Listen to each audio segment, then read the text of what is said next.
Your presence is a blessing for Kosala, O Maharshi. Your empire shall remain prosperous for ages. A sage like you never comes without purpose. Tell me what bothers you, O Maharshi, and I shall fulfill it. I am a man who is bound to his duties of austerities, tormented by demons of Dandaka forest, the sons of Tadka, Marich and Subahu. My duties have been disturbed, due to which I am not at peace. Let go of your attachment and ignorance, and entrust your sons, Ram and Lakshman, for the protection of my ashram while I complete my duties. Dasharat's face paled as if his entire world shook for a second. Revered Guru, I have been blessed with my sons given my old age. This is too sudden. They are still young. I cannot easily let go of my sons who are young and delicate against those rough and heinous demons. Do not let attachment cloud your judgment, Dashrath. Dasharath was shattered. There were no words on his lips.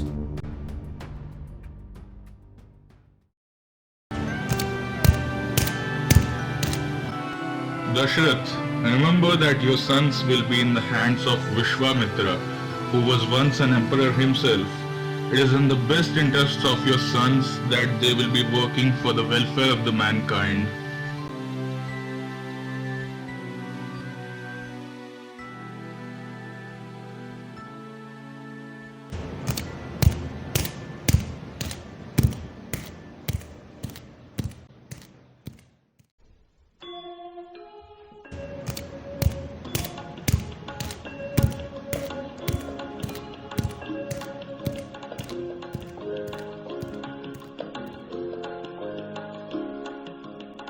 I and Lakshman are willing to go, Father. It is not in the interests of our empire and people to incur wrath from a Maharshi like Vishwamitra. Having agreed to Rishi Vashisht, Raja Dasharath entrusted both his sons to Rishi Vishwamitra. I am entrusting to you the dearest people of my life. From this moment until they return Ayodhya, you are their sole guardian. You will attain the divine end of life, O Dasharatha. Tathastu. Princes give up their sacred robes in front of Dasharath and partake his leave.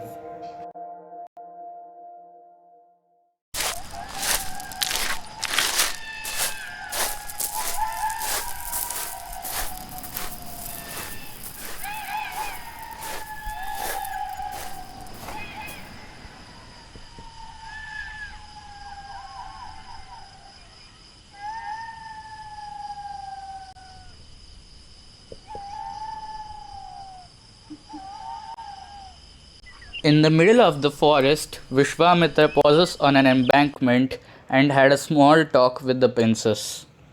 We are entering the forest where we would be welcomed by Tataka's wreak havoc.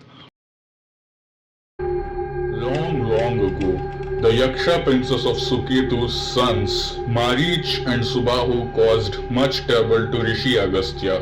Agastya, furious by their actions, cursed them to become demons. Enraged by Agastya, the princess attacked his ashram and the sage this time cursed her as well to become Rakshasi Tataka.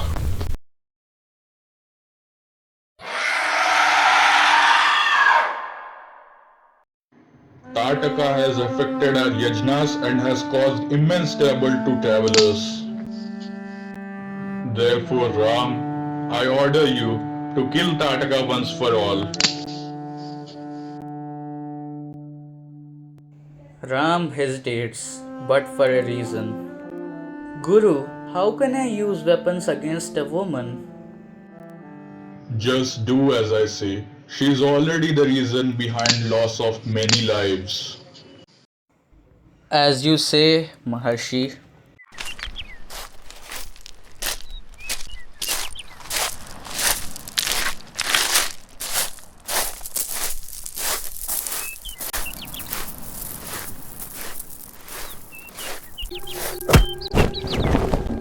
You really brought two Kshatriyas with you, Brahmana?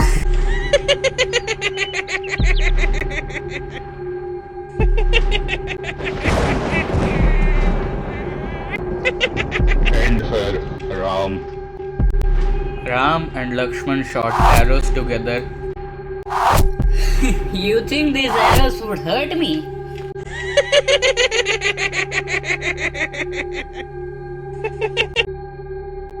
Your fate is sealed tonight.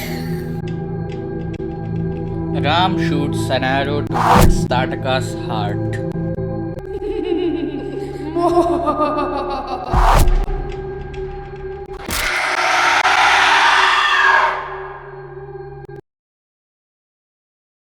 Victory to Ram! Victory to Lakshman!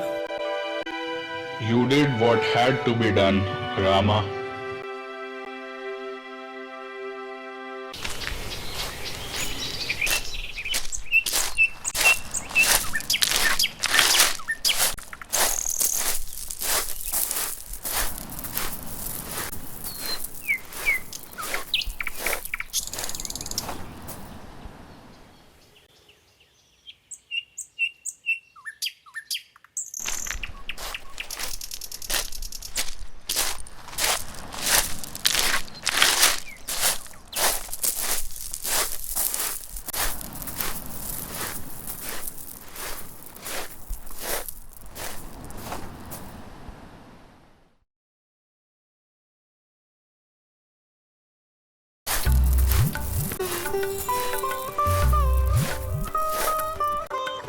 You just relieved us all from a huge problem, Ram and Lakshman.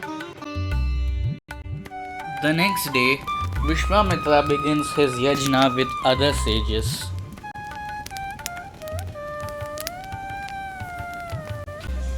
Ram and Lakshman stand on each pillar of the ashram, guarding it regardless of day and night. Until one night.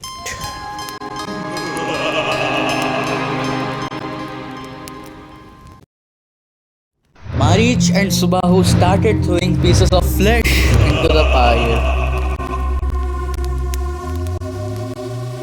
Ram and Lakshman send a rain of arrows towards Marich and Subahu.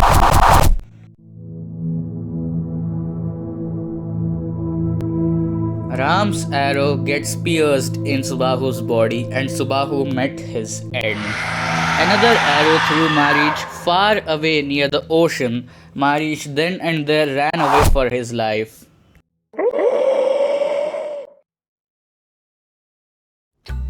Both the brothers together maintained peace in the ashram. The yajna finally fruitfully ends.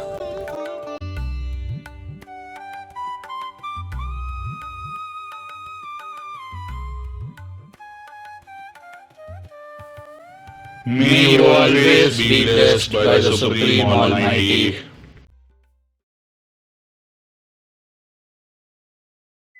King Janaka of Mithila has announced a great challenge. A bow no warrior has been able to lift yet. Except Sita. They say it will decide the fate of his daughter, Sita. Perhaps destiny has already begun its work. मिथिलापुरजनमोहकरां विदेहमानसरञ्जकरां Ram Ram Jai Raja Ram Ram Ram Jai Sitaram.